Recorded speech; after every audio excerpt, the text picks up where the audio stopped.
Dan, I'm very happy to discuss with you your new paper just published on Nature Sustainability, A Good Life for All Within Planetary Boundaries. You want to tell us a little bit of what was the idea behind the paper? Yeah, sure. Basically, we're trying to figure out if it's possible to extend a high quality of life to all people on the planet without going past critical environmental limits. And so the idea came a couple of years ago when we were looking at relationships between resource use and human well-being for a bunch of different indicators. And the idea was, well, if we have a certain score on these indicators, like 7 out of 10 in terms of people's life satisfaction or 65 happy life years, what's the resource use associated with achieving those basic needs, and how does that compare to what is environmentally sustainable? And what did you find? Well, we found that that's not a particularly optimistic picture. When we started doing the analysis, we kind of felt that wealthy countries like the US, the UK, and so on would probably be doing well on the social indicators, but using resources at a level that wasn't sustainable. But we kind of thought there'd probably be some other countries out of the 150 or so countries that we looked at, which would be doing better, which would be achieving the basic needs for their citizens and hopefully at a level of resource use that was sustainable. But we found no country that was achieving basic needs for its citizens at a level that was sustainable. The closest country really was Vietnam, which does well on 6 of the 11 social indicators that we looked at. But it still transgresses one of the environmental indicators. We looked at 7, and it's still using CO2 emissions at a level which are too high. Is it a little bit of a pessimistic lesson, you think? Maybe. One of the things we did is we also designed a website, an interactive website that allows people to explore these data. So they can look at individual countries, they can look at the US or Canada or Spain or whatever, and try and see how they're doing on these different indicators. And they can also choose different values for the social thresholds. So I said, we chose a life satisfaction of 6.5 out of 10 as being associated with a good life, or 65 of healthy life years. Well, you can change that on the website and say, well, what does it mean in terms of resource use if I want life satisfaction to be 8 out of 10, or if I want it to be 4 out of 10, and how does that then compare to what level of resource use does that create? How does that compare to what's sustainable? And again, it's a bit of a dire picture when you look at it. If you say, okay, well, let's try and get all of the environmental indicators so that they're within environmental limits. What social performance, what basic need satisfaction do we get out of that? It's actually not that high when you do that. And that's talking about expanding this to all people on the planet. So if all people were to live at a similar quality of life, what would that be? Kate Raworth talked about the donut economy, no? Right, yeah. There was a minimum, the inside of the donut, no, Yeah. of social standards, and a maximum of within planetary boundaries. So I guess your finding is that there is no donut economy around.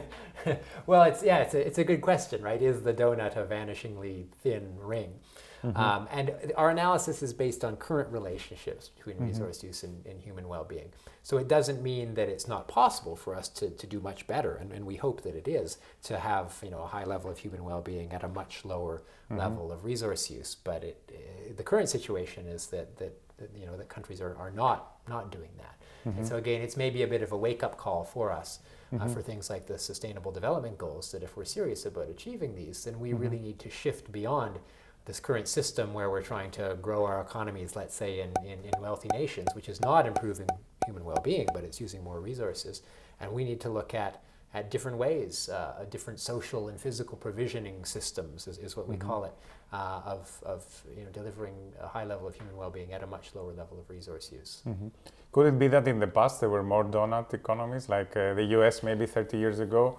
They had more or less the same education standards, or better, Right. some people say, Yeah. maybe the same or better quality of life and less carbon emissions. That's a really good question. And so the countries we looked at are in present day, around sort of 2011. And I hope that what you're saying is true, that maybe if we went back to 1970, we would see some countries doing really well on the social indicators at a much lower level of resource use, and maybe it's because of our whole society and sort of overconsumption and the pursuit of affluence and whatnot that we're doing worse now. And one of the next things we want to do in a project that we're working on is to do exactly that, to look at the historical data and see if we can find examples from the past where we're doing better, or to sort of delve down at the subnational level, because all of the work that we did is at the national level. So maybe there's examples of communities or regions within today's nations which are doing better. I mean, what strikes me difficult in these questions is, like, we know that in our economies, a big part of total economic activity is going to things that are not directly related to the satisfaction of the type of basic needs you're looking. Like, there's a lot of consumption, there are fast foods, there are people with Learjets flying around the world. I read somewhere that rich people can get in their yacht in the Mediterranean with a helicopter ice cream straight from Paris, you know, from Ben & Jerry's actually, not even from a French gelaterie. So there's a lot of wasteful consumption going around, which is it's part of the system, but one couldn't say that it's necessary in order to support education standards or life expectancy. So how do we go around that? I mean, is this unnecessary consumption, is it part of a system and it's necessary in order for this system provide for us good nutrition and good education, or can we imagine that we can get rid of all this wasteful consumption and achieve these social standards at much lower resource use? I think that's an important question, and again, in our analysis, we're not really able to separate that out. But again, in the future research we hope to do, that's the sorts of things we want to try to get at, because these provisioning systems we have may be terribly inefficient because of what you're describing, because so much of the stream of resource use is going towards Learjets and people eating ice cream in the Mediterranean from Paris, right? And so that's not an efficient way of delivering human well-being for 7 billion people on the planet. And so part of this work is about trying to imagine a different society, a different economy, where we're not doing stupid things like that, and where we're really using resources in a way which are contributing to the well-being of all people, and not just to a few wealthy tycoons on their yachts. What would you like the impact of this paper to be? Well, I guess we're hoping that it reaches, the message reaches people who are interested in the Sustainable Development Goals, for one thing, because the work we've done maps fairly closely onto that in terms of the social indicators that we looked at.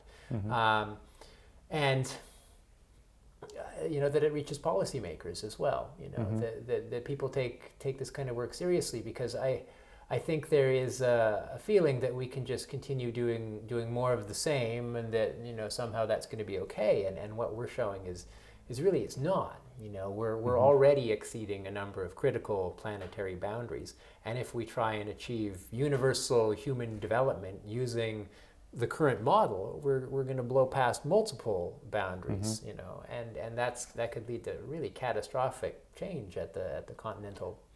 What would you say to someone that you're repeating the North colonialist point of view, which is like, oh, we grew, but now the rest of the world cannot develop like us because there is not enough in the planet to feed them too? Right. Well, I would argue that the North really needs to degrow. So one of the things that we find in our analysis is that the relationships between resource use and human well-being tend to follow a curve that looks kind of like this, right? At a low level of resource use, there's very low human well-being, and then it increases, but then there's a turning point where you're not getting additional human well-being on a number of different indicators. And pretty much all of the indicators we looked at for additional CO2 emissions or material use or additional phosphorus loading in the environment, you're not getting any more bang for your buck. And so countries like the US and the UK, which are sitting way over here on these curves, they can move a long ways back and not lose human well-being. And that can free up ecological space for poorer nations to increase their resource use and get to that turning point. But even if we do that, that's not enough on its own. It's kind of the point of this article, that we still need to envisage social and physical provisioning systems which are much better at transforming resource use into human well-being.